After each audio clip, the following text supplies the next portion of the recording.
Our chapter is chemical kinetics. In previous lecture, we studied the determination of energy of activation with the help of graphical representation. We seen that energy of activation in Arrhenius equation. Arrhenius equation बघितलं, त्यात आपण energy of activation बघितलं. नंतर आता या लेक्चरला बघायचं आहे determination of activation energy. Is it also IMP point? In this case, we consider the two different type of temperature.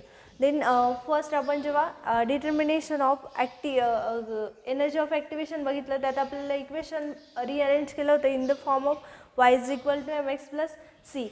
Here equation we arrange log to the base 10 k1 is equal to log of a minus energy of activation 2.303 into RT1. Okay, हे equation आपण घेतलं होतं in previous point. This equation again rewrite करायचं आहे. But कशाला energy of activation किती प्रकारे आपण डिटरमाइन करू शकतो. In term of this equation will be consider the temperature. हा मेन फॅक्टर कशावर आहे, टेम्परेचर. हेअर टेम्परेचर आपल्याला चेंज करायचं आहे in the form of T1 and T2. Temperature काय करायचं आहे, चेंज करायचं आहे. But which form, in T1 and T2. Okay, next आपण आता सिम्पल तेच इक्वेशन रिराईट केलं. log to the base 10 k1 is equal to log of a minus energy of activation is 2.303 RT1. is it equation number first. फक्त change कुठे केला आहे, हे T1 आणि इथं k1 कन्सिडर केलं आहे. इन नेक्स्ट टर्म लिहू आपण त्यातली log to the base 10 k1 k2, कारण दोन टेम्परेचर वर्सेस कन्सिडर केलं. log of a minus energy of activation 2.303 into RT2. is it equation number 2. Simple काय घेतलं आहे, टेम्परेचर T1 आणि टेम्परेचर T2 कन्सिडर केलं. Okay, hair log to the base 10 ring 10a. log we know that log to the base 10a. okay, log to the base 10 k2 is equal to log to the base 10 minus of energy of activation is 2.303 RT2. is it equation number 2. here फक्त temperature मध्ये change केला आणि k1 मध्ये change केला. Next step मध्ये काय करायचं आहे, इक्वेशन 2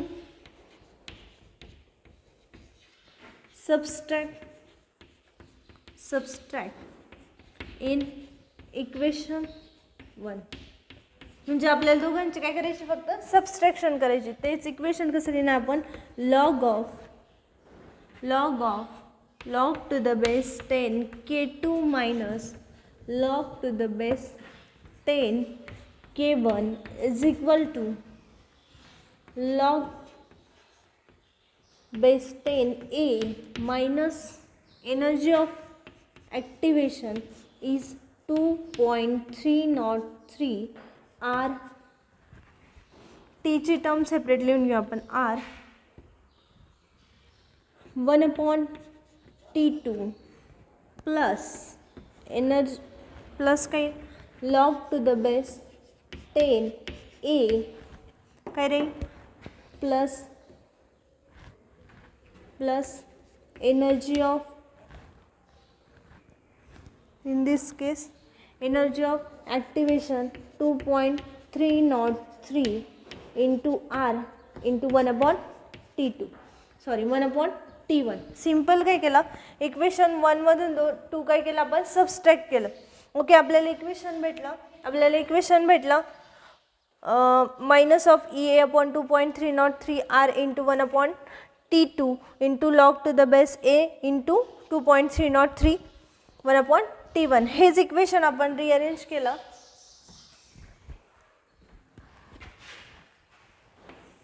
इकडे करते लिहायला काय भेटेल आपल्याला, log to the base 10 k2 minus log to the base 10 k1 is equal to minus of energy of activation is 2.303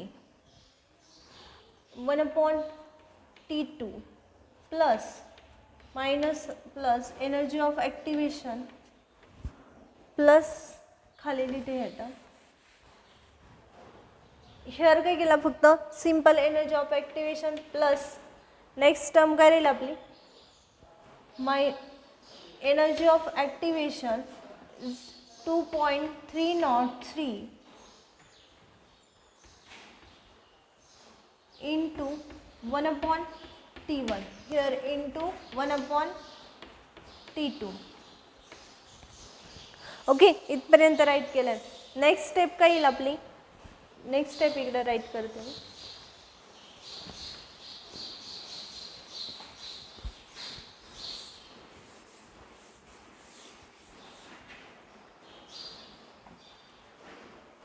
here आता लॉग ऑफ नेक्स्ट स्टेप इथे बघितलं. नेक्स्ट स्टेप काय आली? Log to the base 10 K2 minus log to the base 10 K1.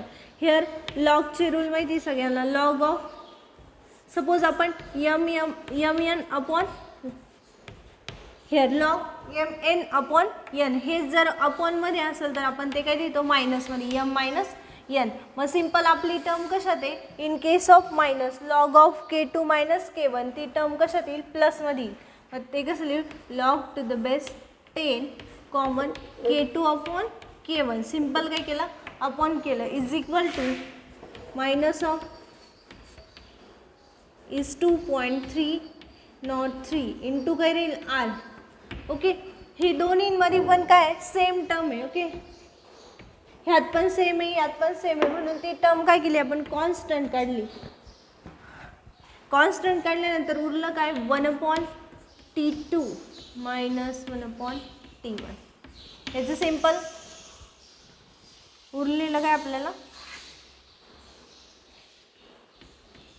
T1 and T2 ह्या दोन term उरल्या.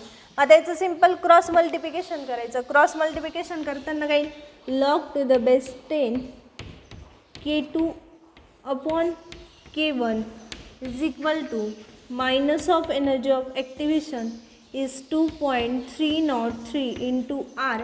ही constant term आहे. Here T2 minus T1 upon T2 T1.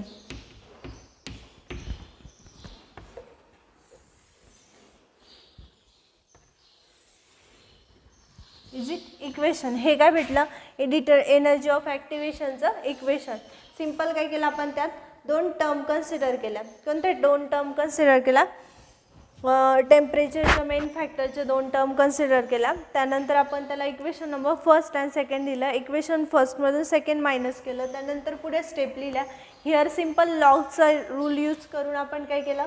K2 upon K1. त्यानंतर आपल्याला हिअर सिंपल क्रॉस मल्टिप्लिकेशन केलं आणि आपल्याला equation भेटलं log to the base 10 K2 upon K1 is equal to minus of energy of activation is 2.303 R T2 minus T1 upon T2 into T1. Is it determination for energy of activation equation.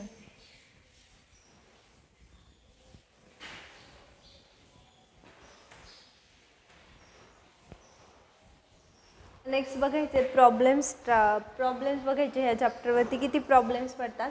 हा problem 3 मार्क्सला पडतो. एक्झरसाइजमधले हे problem आहे.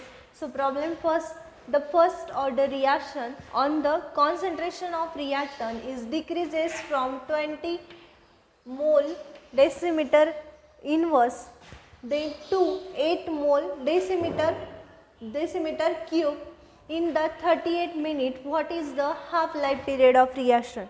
We know consider काय केलं आहे? First order reaction. मग आपल्याला इथं हाफ लाईफ पिरियड कशाचा काढायचा आहे? फर्स्ट ऑर्डर रिॲक्शनचा काय करायचा आहे? हाफ लाईफ पिरियड काढायचा. बट आपल्याला इथं काय दिलं आहे? 20 मोल पर डेसिमीटर क्यूब अँड 8 मोल पर डेसिमीटर क्यूब. सो आपल्याला इथं A0 दिला आहे आणि AT दिला आहे. A0 आणि AT. सो आपल्याला आधी काय काढावं लागेल? K कॅल्क्युलेट करावं लागेल. फर्स्ट ऑफ ऑल Kची व्हॅल्यू कॅल्क्युलेट करावं लागेल. मग आपल्याला फॉर्म्युला यूज करावं लागेल. 0 T हाफचा फॉर्म्युला काय? T half is equal to 0.693 upon K. That's why आपल्याला पहिल्यांदा K कॅल्क्युलेट करावं लागेल. सो आता आपल्याला गिवन काय दिलेलं आहे? A0. फर्स्ट बघा A0. हिअर A0 इज 20 मोल डेसिमीटर क्यूब. A0 गिवन लिहून घ्यायचं. A0 किती दिला आहे? 20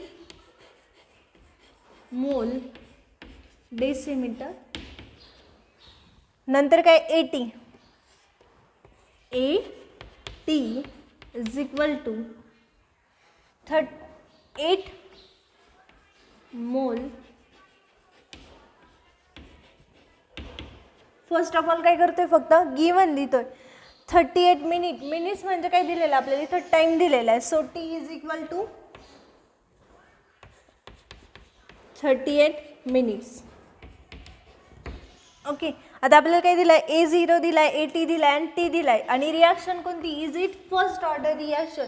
we know formula of first order reaction is equal K is equal to 2.303 upon T into log to the base 10 A0 upon AT. Is it equation for first order reaction. First simple आपण value put करू. K is equal to 2.303 upon T ची value किती दिली, 38.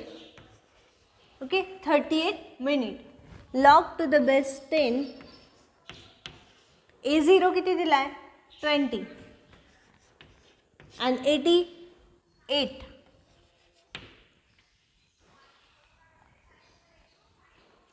Okay, simple काय केलं, value put करून घेतला. K is equal to 2.303 upon 38. T हा टाइम दिलेला आहे. Log to the base 10 20 upon 8. Here simple solve करून द्यायचं. 4 2 जा 8 25. सो आन्सर किती, 5/2. म्हणजे K is equal to here 2.303 upon 38 log किती लिही, तर सिंपल काय केलं, सॉल्व केलं. 4 2 जा 8 आणि 4 5 जा 20. सो 5/2. सिंपल टर्म आहे. 5/2 सॉल्व करा. 2 here 5 4 1 point shift. So answer is 2.5. K is equal to 2.303 upon 38 into log to the base 10 is 2.5. Simple 5/2चं आपण काय केलं, सॉल्व केलं. किती आला आन्सर, लॉग 2.5. आता log here in this case log 10 2.5.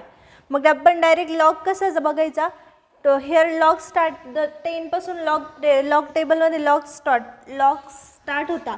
So आपण डायरेक्ट 25चा 0मध्ये बघायचा. जर लॉग आपण 25चा 0मध्ये बघितला तर आपल्याला भेटतो लॉग 0.3979. चेक करायचा. लॉग बघताना डायरेक्ट 0मध्ये बघायचा. 25चा 0मध्ये we get 0.3979 is it log into उरलेलं 2.303 अपॉन 28.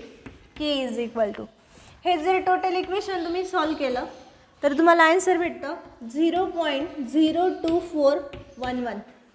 हेअर सिंपल सॉल्व करून पहा. यांचं डिवायडेशन करा, त्यानंतर त्या दोघांची इंटू करायची. मग आपल्याला K ची व्हॅल्यू भेटते 0.02411 is it value of K. आता आपल्याला काय भेटलं आहे, सिंपल K भेटला आहे. सो आपल्याला काय करायचं आहे, what is the half life period of reaction. मग आपल्याला हाफ लाईफ पिरियड काढायचा आहे. सो रिॲक्शन कोणती कन्सिडर केली आपण, फर्स्ट ऑर्डर रिॲक्शन. तर त्याचा हाफ लाईफ पिरियड काढण्यासाठी we know the formula of half life period. K is equal to 0.693. Here the value of K is equal to 0.02411. Is it value of K? Next आपल्याला काय करायचं आहे, half life period of reaction. We know that the first order reaction त्याचा जो half life period आपण study केला तर त्याचं इक्वेशन काय होतं, T1 half is equal to 0.693 upon K. Okay, simple T1 half is equal to 0.693 upon K ची value किती आली आहे, 0.02411. Okay, so T1 half is equal to हे जर सॉल्व केलं तर 28.74 मिनिट इन वर्स. सिंपल काय भेटलं, 28.74 मिनिट इन वर्स. सो आपल्याला विचारलं आहे chemical kinetics for first order reaction. त्यातलं हे प्रॉब्लेम स्टार्ट करतो in case exercise. So problem first is the first order reaction on the concentration of reactant decreases for 20 mole per decimeter cube and the 8 mole per decimeter cube and in 38 minutes. So what is half life period. So आपल्याला half life period विचारला आहे. So आपल्याला त्यात काही कोणती reaction सांगितली त्यांनी स्टार्टिंगला, फर्स्ट ऑर्डर रिॲक्शन. सो आपण राईट कसं करणार, A0 is equal to 20 simple A0 given लिहून घ्यायचं आहे. A0 काय दिला आहे, AT काय दिला आणि T इज द टाईम दिला. So half life period calculate करण्यासाठी आपल्याला T लागेल पहिल्यांदा. सो टीचा फॉर्म्युला काय, T1/2 is equal to 0.693 upon K. So आपल्याला पहिल्यांदा K कॅल्क्युलेट करावं लागेल. सो Kसाठी फॉर्म्युला आहे for first order reaction is 2.303 upon T into log to the base 10 A0 upon AT. Here K is equal to 2.303 upon 38 minute into log to the base 20 upon 8. Simple solve केलं 5/2 आलं. 5/2 अजून जर solve केलं तर आपल्याला 2.5. So log of 10 check करताना 2.5चा नसतो. So that's why we taking the log, we taking the log 25 in case of 0. So we get log 0.3979. So total calculation यांचं डिवायडेशन केलं आणि यांचं इंटू केलं तर K is equal to 0.2411 and the T हाफचा फॉर्म्युला यूज केला 0.693 upon K. T half is equal to 0.693 upon 0.2411 we get T half is equal to 28.74 minute inverse. Minutes का दिले, कारण तो आपण कशामध्ये कॅल्क्युलेट केला, इन केस ऑफ टाईम.